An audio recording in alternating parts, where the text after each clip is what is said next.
అసలు ఆలోచిస్తే ఒక విషయం మనకు అర్థం కాదు. దేవుడు ఒక్కడే అని అందరూ అంటారు. మరి అలాంటప్పుడు ఆయన పేరు, రూపం, ఉండే చోటు గురించి ఇన్ని రకాల కథలు, ఇన్ని భిన్నమైన నమ్మకాలెందుకున్నాయి? అవును, దేవుడు ఎవరు? ఈ ప్రశ్న మనందర్నీ ఎప్పుడో ఒకప్పుడు ఆలోచింపజేస్తుంది కదా. ఒక్కొక్కరు ఒక్కోలా చెప్పేసరికి ఎన్నో గందరగోళాలు, ఎన్నో సందేహాలు మనలో మొదలవుతాయి. కొంతమందేమో దేవుడంటే ఒక రూపం లేని శక్తి అంటారు. మరికొంతమంది ఆయన అన్ని చోట్ల ఉంటాడంటారు. కొందరు ప్రేమగల తండ్రి అంటే, ఇంకొందరు కఠినంగా శిక్షించే న్యాయమూర్తి అంటారు. మరి ఇందులో ఏది నిజం? ఎందుకంటే సత్యమెప్పుడూ ఒకటే కదా. ఒకే తండ్రి గురించి అన్నదమ్ములు చెరోమాట చెప్తారా? చెప్పరు కదా. సరే, ఇప్పుడు దేవుడు గురించి చాలామంది నమ్మే రెండు విషయాల్ని తీసుకుని వాటిని కాస్త లోతుగా చూద్దాం. ఆయన నిజంగానే నిరాకారుడా, సర్వాంతర్యామియా? ఒక్క సింపుల్ లాజిక్ ఆలోచిద్దాం. రూపం అంటే ఫామ్ లేనిది ఏదైనా ఈ ప్రపంచంలో ఉనికిలో ఉంటుందా? ఉండదు గదా. అలాంటప్పుడు అసలు రూపమే లేని దేవుణ్ణి మనం ఎలా గుర్తుచేసుకోగలం, ఇలా ప్రేమించగలం? ఇక్కడే అసలు విషయముంది. దేవుడు రూపం లేనివాడు అనడం కరెక్ట్ కాదు. ఆయన అశరీరీ. అంటే ఆయనకు మనలాంటి చేతులు, కాళ్ళు, కళ్ళు ఉన్న భౌతిక శరీరం లేదు. కాని కంటికి కనిపించని ఒక సూక్ష్మమైన జ్యోతి స్వరూపముంది. నిరాకార్ అనే పదానికి అసలైన అర్థం కూడా ఇదే అనమాట. ఇంకో విషయం చూద్దాం. ఒకవేళ దేవుడు సర్వాంతర్యామి అంటే అన్ని చోట్లా ఉన్నాడు అని అనుకుందాం.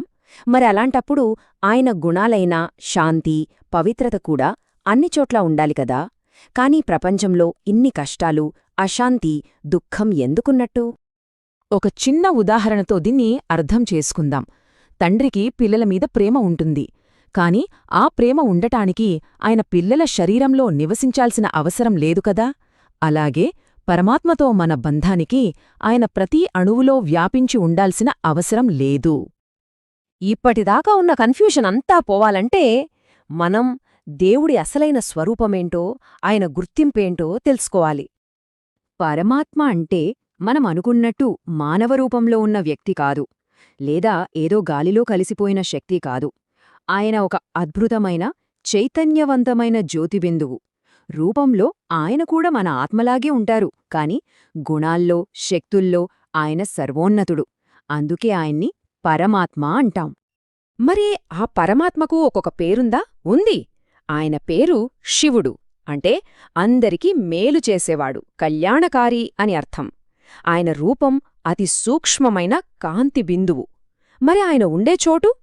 ఈ సూర్య, చంద్ర, నక్షత్రాలకు ఆవల ఉన్న కాంతిలోకం. అదే పరమధామం. మరి ఆ పరమాత్మతో మా ఆత్మలకున్న సంబంధం ఎలాంటిది? ఇది అర్థం చేసుకోవడం చాలా చాలా ముఖ్యం. ఆయన మనకు కేవలం తండ్రే కాదు, 3 ముఖ్యమైన పాత్రలు పోషిస్తాడు. మొదటిది పరమపిత. ఆయనే మనందరి ఆత్మలకు శాశ్వతమైన తండ్రి. రెండవది పరమ టీచర్. లోకంలో ధర్మం నశించినప్పుడు మనకు సత్యజ్ఞానాన్నివ్వడానికి వస్తారు. మూడవది సద్గురువు. మనల్ని తిరిగి మన ఇంటికి అంటే ముక్తిధామానికి తీసుకువెళ్లే దారిని చూపిస్తారు. ఒక్క క్షణం ఆలోచించండి. ప్రపంచానికే యజమాని అయిన దేవుడి పిల్లలమై ఉండి మనకెందుకు ఈ దుఃఖం, అశాంతి? పరిస్థితి ఎలా ఉందంటే, ఒక కోటీశ్వరుడి కొడుకు తన తండ్రి ఎవరో మర్చిపోయి చిరిగిన బట్టలతో అనాథలా తిరుగుతున్నట్టుంది. మనం కూడా ఆ పరమతండ్రిని మర్చిపోయాం. సరే, ఇదంతా జ్ఞానం.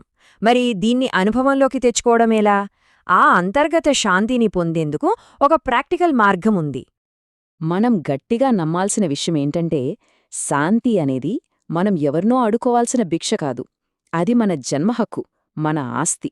దాని తిరిగి పొందాలంటే మనం చెయ్యాల్సిందల్లా మన మూలంతో, అంటే ఆ పరమతండ్రితో తిరిగి కనెక్ట్ అవ్వడమే.